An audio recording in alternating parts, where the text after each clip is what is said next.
Culture War update.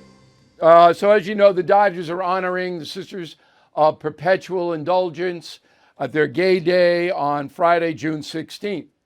And the organization has defiled the Catholic Church and Christian icons like Jesus and Mary. They're a hate group.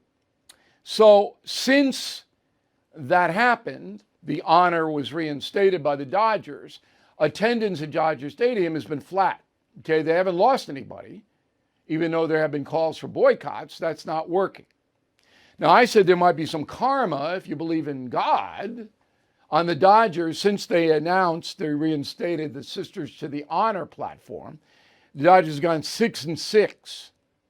Yankees beat them a couple of times. So I'm a believer in karma. All right, and this is a bad deal for the Dodgers, and the Los Angeles Angels have gotten away with it so far. So sports is melding with politics more and more and more. And a guy who knows that very well is joining us now from Miami in a limousine. He is covering the NBA. Not a limo. Oh, yeah. It's not a limo, Bill. It's a car. Yeah. He's covering the NBA Finals. Tomorrow night is the third game. Stephen A. Smith, the author of Straight Shooter, a memoir of second chances and first takes. Good book. You did a good job there, Stephen. He's the host of Stephen A. Smith podcast on YouTube. In addition, he works for ESPN on First Take every morning. So he is overemployed. Stephen Smith is overemployed. Too many jobs, like me. All right. All right. First of all, the Dodgers. Colossal mistake, correct? Colossal mistake. Well, you know what? That remains to be seen, Bill, only from the standpoint that we understand at the end of the day, these are business decisions. And when you think that something is going to ingratiate you with an audience, or it's going to prevent an audience from separating itself from you, most of these decisions are based on that premise. And so when you look at it from that perspective, that's what I think you have to take into consideration here. A lot of times you see organizations and what they're doing, particularly in this day and age, with one issue after another, a new issue seemingly cropping up every single week, for crying out loud. When that stuff is going on, what you're trying to do is wiggle and maneuver your way through the terrain, so to speak, and to make sure that it doesn't find its way towards affecting your bottom line in an adverse way. So what I'm hearing from you is the Los Angeles Dodgers have no morality at all. They'll honor a hate group if they think the hate group's honor will bring them money. I don't know this definitively, but I'm inclined to say yes. Oh, I'm inclined to say yes and because the guess Angels, what? the LA Angels going to have to. Again, the Angels have to change their name. The Angels have to change their name. They can't honor a group that hates Christians and call themselves the Angels. I don't know anything about this group. I'm not speaking about a specific group. What I'm saying to you, Bill O'Reilly, listen to me. Listen to me. No. In fairness to you, I haven't done my homework on this particular group, this particular issue. I have not. But let me say this to you. I'm not questioning anything about the group. What I'm saying to you is this. I'm inclined to believe when I speak about that, I'm speaking in generalities because in my years of covering sports, particularly in this day and age, with the exorbitant amount of money that has really cropped up, to answer your question, I do think that morality has gone out the window for a whole bunch of folks, but acting as if morality is playing a role. So remember last summer when Manfred, the commissioner of baseball, moved the All-Star game out of Atlanta, hurting African-American businesses like crazy, to Denver under a fraudulent banner of voter suppression, which was blown out of the water when Georgia had record voter participation a few months later in the midterms. So politics... You're missing one. What about what happened in 2017 when the NBA moved the All-Star game to New Orleans from Charlotte because of the whole the quote-unquote bathroom law that was put into place by Governor McCrory at the time? This is crazy. It's not the first time it's happened. It's not the first time it's happened. Okay. And I'm saying to you, Bill O'Reilly, whether it's Bill O'Reilly, Mr. No Spin himself, how many times have you called out one corporation after another, spanning decades, because morality has been thrown out the window in favor of their bottom line? But You've they called them get out on many hurt. occasions. Those companies get hurt. Whereas I don't Okay. think the Dodgers are going to lose anything but more games because I think God is going to punish them. And I hope he And what does that say does. to you? I And don't what does like that them say to you? anyway. The fact, what does that say to you about the fact that you've been covering these kind of stories for years? And as you accurately pointed out, once upon a time, corporations were hurt by these things. Well, Now now they're they not are being too. hurt. No, Well, again, Anheuser-Busch has got blown out of the that is water. true. Target got Absolutely. blown out of the water and it's getting worse. Okay. But here's the nexus. Look, I predict, I don't even know if you know this or not, are going to cross over into what I do in the next few years. You Barkley think is so, huh? already doing it because CNN hired him to do a weekly, and that's not going to Right. be about somebody shooting a three-pointer, okay? He's going to give Right. his opinion on world events, country events. You're going to do the same thing. But in the sports industry itself, Right. politics is now coming on in so heavy. Is that a good or Mhm. bad thing? Depends on the issue. And I would tell you this, you know this better than me because obviously you're a little bit older than me, although you look better. Here's the deal.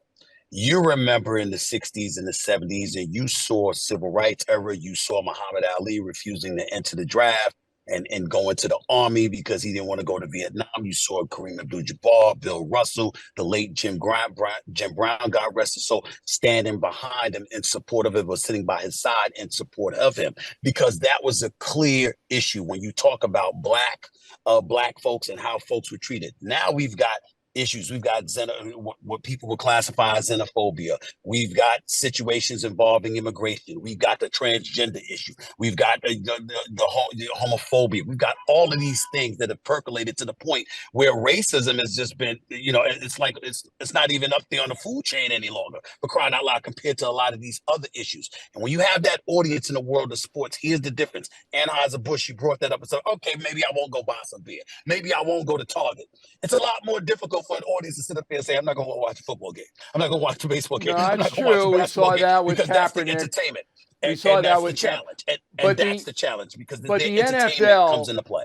The NFL knew they were in danger, and the owners ordered the players not to kneel, and that's why it went away. They knew they were in danger. They were right on the edge. Now, there's another issue, and I need your take on this. Biologically born men who choose as an adult to become a woman, and you're allowed to Right. do that in America. You are Right. allowed to do it. But then they want to get in the pool and swim against the female swimmers or Well, play a sport against. And biologically, everyone knows physiologically, if you're born a male, you are born stronger than a female. So does it make right. sense to allow these trans people to compete against women, in your opinion? In my opinion, no. And I've been on the record stating that. And listen, this is my thing.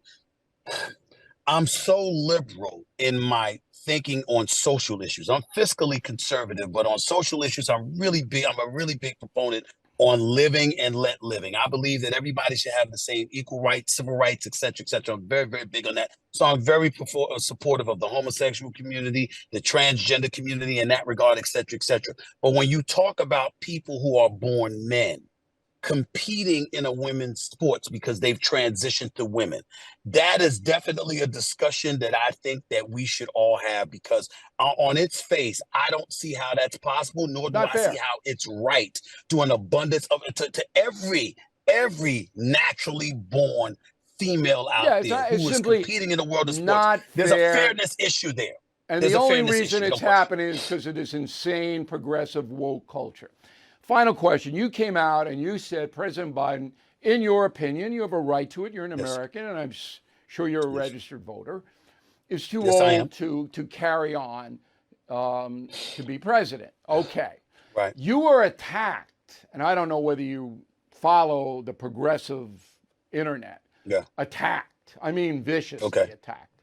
Okay. Were Right. you surprised that vitriol came your way? No, because I think that we're living in a society right now where you can agree with somebody 99% of the time, and the one time you don't agree with them, the world is going to end. I don't give a damn about that. That's not what I care about. And the cynicism and the vitriol doesn't affect me one bit. I'm not engaging in ageism. Because I support the elderly. I'm all for that. I don't believe that somebody should retire just because they're 70 or 75 or whatever the case may be. What I'm saying is that, and I think that a lot of people miss this point about what I was saying about the president.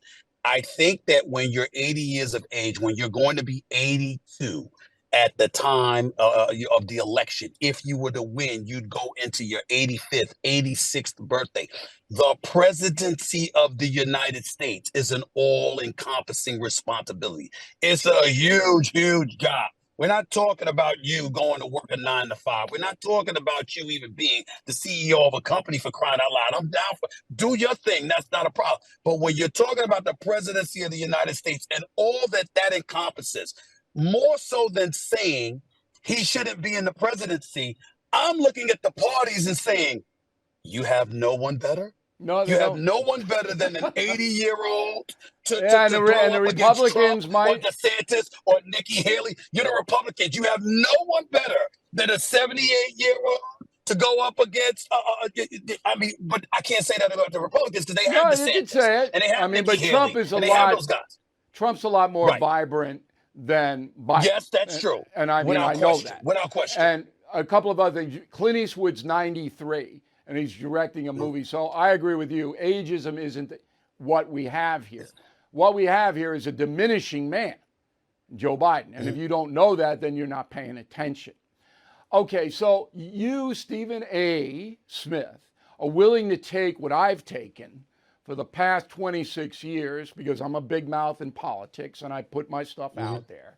You're willing to take all of that? Are you sure you're willing to take all of that? Bill O'Reilly, I don't want to lose my job. I'll be the first to admit that or anything like that. But I got to tell you something. I've been around for a long time, and not as long as you, but I've been around. And the vitriol and the vicious attacks and all, I could care less, man. I don't lose a bit of Good for sleep over it.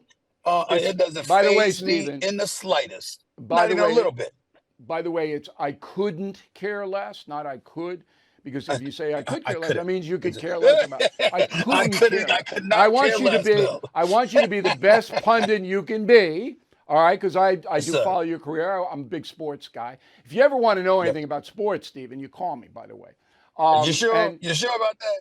Okay. Yeah, anything you want to know, I know. All right. Okay. I wouldn't debate you and my man Chris Cuomo on politics. I watch y'all all the time. Yeah, that's I wouldn't tomorrow debate y'all night. politics, but sports, I think I'd take you, Bill. Those are good debates, right?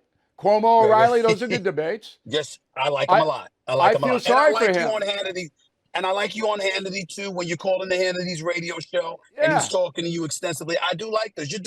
I'm You've glad been you're doing following. good, Bill. But You've one been more doing good. tip. One more tip. Yes. Don't ever Right. say at the end of the day again, because that puts you sir. in the category of a backup catcher who's got nothing to say about anything, but you know he's going to say at the end of the day, I'm a backup catcher. No. Fair In enough. the beginning of the day, you're a backup catcher. At lunchtime, you're a backup catcher. So that cliche, I think you should go on a one-man crusade against sports cliches. Wipe them out. Right. Maybe so. I'll consider it, but I got news for you. Yes. I don't consider myself a backup in anything. So listen, just remember Stephen, that. you would not be on this program if you were a backup. Okay? There we go. So I can get away with saying that at the end of the day. I can get away with saying that at the end of the day. When you're a starter, you can get away with that occasionally. It's like a spear tip when I hear that. Right. And you tell your comrades the same thing. Knock it off. You guys are smart. Get out there and be original in your analysis. Stephen A. Smith, let me give you another plug on the book because I liked the book and I hope everybody considers it for Father's Day. The only problem with it is that Stephen A. is on the cover of the book. All right. If he had put me on the cover, Lord, he would have sold a lot more copies. Straight Shooter, a memoir of second chances and first takes. All right, Stephen, go watch that basketball game. Denver's going to win the series. You heard it here first. Oh, first, I think it's last. I picked Denver to win this series in 6 games long before I came on the show. Thank you very much, Bill O'Reilly. All right. You're a genius. There's no doubt about it. Thanks for helping us out. All right. No problem, buddy. Take care. Father's Day is made easy this year with gifts from Grip 6. Forget getting another tie this year for dad. Choose minimalist belts, wallets, cozy wool socks, all proudly made in the USA and backed by a lifetime guarantee. Men crave hassle-free belts that fit perfectly and feel amazing without holes or bulk. The sleek wallets feature durable RFID blocking metal frames. And let's not forget the incredibly comfortable, non-itchy wool socks that stay dry and cool in the summer. Now, for Father's Day, enjoy 25% off the entire site and 40% off dad packs. Show your hardworking father he deserves the best. When you choose Grip 6, you support American strength, industry, and innovation. Please visit grip6.com/bill to explore these fantastic gifts yourself. That's grip6.com/bill. All right, free speech. So is it under siege in America? In my opinion, it is. But this goes back a while. Let's go back to 1925, almost 100 years ago, when the most famous free speech case in history was evolving. This was about the teaching of evolution in public schools. Before 1925, most public schools were not allowed to teach evolution. They had to say, God created everything, and evolution, no, couldn't mention it. Okay. Clarence Darrow, you know the name, very famous attorney, he takes up the case and he wins in Tennessee. Now, there is a book just came out yesterday called Trial of the Century, and it chronicles what happened in the most famous free speech case in America. It's written by Greg Jarrett. You may know him, Fox News legal analyst and a guy I've known for decades who never seems to age. Jarrett always kind of got the little Dick Clark thing coming down, doesn't really seem to age very much. And he wrote the book. All right, so congrats on the book. We hope people will check it out. Very important subject. You know, I write history books, and yours is a history book as well. Right. What was the most important thing you learned, you yourself, from the research you did for this book? Well, I took a cue from you. When you write your books, you make them exciting. History can be exciting if you're a good storyteller. So, frankly, I tried to emulate you. The climactic moment in the trial is when Clarence Darrow, who's out of options, he knows he's losing, the jury's against him, the judge, an ordained minister, is against him, and Scopes is about to be convicted. And on the other side is the great fundamentalist leader, William Jennings Bryan, who's the prosecutor in the case who helped to get this law passed, criminalizing the teaching of evolution.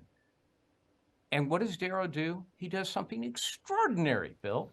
He calls the prosecutor to the witness stand, and the judge is mortified. You can't do that.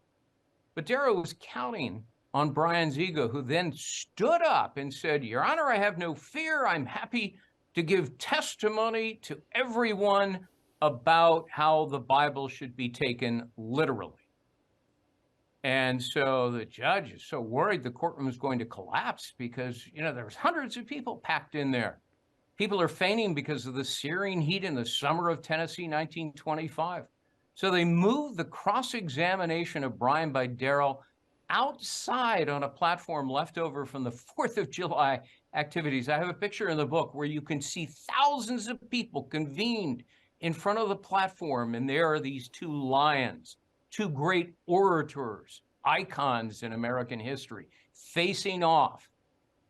And in the end, Darrow utterly destroyed Bryan, so much so that a broken man, just days later, he lays down for a nap and he never wakes up. Wow. I did not know that. It's a remarkable story. Yeah, so Bryan dies shortly after Darrow dissects him on the stand. Now, Americans believe that freedom of speech is, sacrosanct, in stone. But as we just used a setup, now if you speak your mind, even a responsible person like Samantha Ponder, you can be labeled and you can be condemned and you can be maligned and defamed, and there's nothing you can do about that, is there? No, very little. And social media, as valuable in some ways that it is to blame. I mean, look, people can create fake accounts, fake names. They can say whatever they want, and they can't be held accountable. And, frankly, neither can the platforms under current law. So, what we're seeing in America today is the same free speech rights that are under assault, Bill, whether it is, partisan censorship in political discourse or polarizing disinformation campaigns, classroom indoctrination, a punitive cancel culture under the guise of social justice, whereby, and we see this almost every day, conformity of thought supplants robust debate. And that's why this story, the trial of the century, is so important, because, Bill, history is now repeating itself. I agree with you 100% on that. And it even worse than what you say, because the corporate media controls information flow. Yes, you can go on the internet and you can hear private voices, but the mass media flow is now controlled by these large corporations who basically blackball and silence people they don't like. So when I was on The Factor on Fox News, as you well know, I was on Letterman and Leno and The View when Barbara Walters was there, and all the network morning shows. I could spread my message, all right? Now, you won't see anybody from Fox on any of those shows, all right? They're blacked out. They're canceled. Nobody, okay, can get access to that. Publishing industry, you want to write a contrarian book, don't go to Simon & Schuster, okay? Although they have a new CEO and maybe he'll change, and I hope he does change the culture. But it's very, very hard now if you don't conform to the leftist view of the world that the major corporations have embraced. You're shut down completely. And that's not freedom of speech. No, Bill, it's not. And in many ways, I also blame the mainstream media, have been witting accessories to the erosion and the assault on free speech. I mean, just look at their conduct in the phony Trump-Russia collusion narrative that they drove. Yeah. They never bothered to verify or corroborate any or of the apologize. information.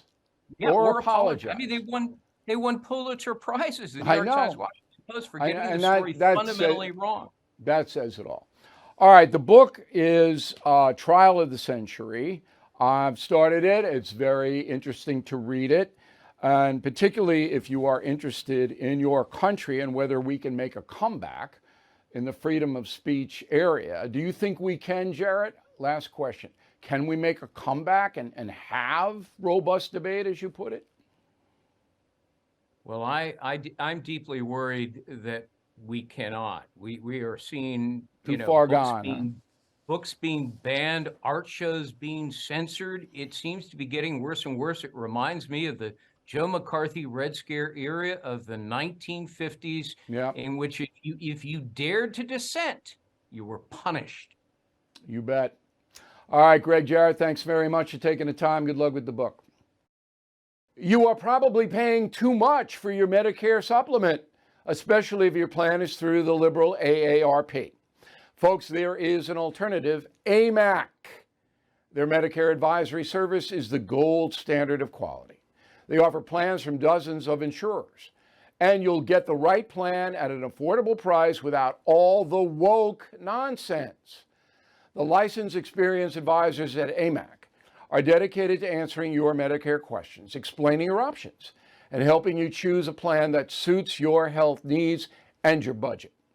But what really makes them special is their values, faith, family, and freedom. Don't get caught up in the confusion of Medicare. Your consultation with a knowledgeable AMAC advisor is free of any financial commitment or leftist agenda. So you can visit them today, and I hope you do, amac.com US/trust. That's amac.us/TRUST trust. So here is the final thought of the day. One of the troubling things about American life is that we have so many bad parents. Now, a little background here. My parents controlled my life for about 17 years, a little bit more. When I reached the age of 17 and I had an old jalopy that I could drive around. It was a Nash, a little box car. I called it the White Whale. It was great. Once that happened, I was on my own, essentially, which was fine with me. But my parents are traditional folks. They were way out of their league as Depression and World War II people. Then when the late 60s hit, they had no idea what was happening. And it was way beyond their scope. But I had traditional upbringing, particularly my father in the financial realm. And, you know, when you're in the house, you absorb. I didn't have any crazy conduct in my house, no drinking, drugs, no denigrating minorities. This didn't happen. All right, we lived a very conventional working class existence. So my parents were aces, and I did my duty as a son, and I helped them in my adulthood as much as I could possibly help them. That's my duty, that's your duty. So anyway, there are a lot of bad parents, and I knew some of them. I could see some of my friends getting the hell kicked out of them, all right, and for no reason. My father did hit me around a little too much, but toughened me up. There's a line. And if you have a bad parent and you're a child, that psychologically scars you forever. And you can see it. The prisons are full of people with derelict parents, parents who are addicted to substance. They're brutal, they're violent, they're not present. They're gone. You don't have a young boy without a father. I was a big brother in a family where the father was as irresponsible as I had ever seen. I had 3. Okay? I know I helped them, particularly the 2 boys. But there are a lot of bad parents.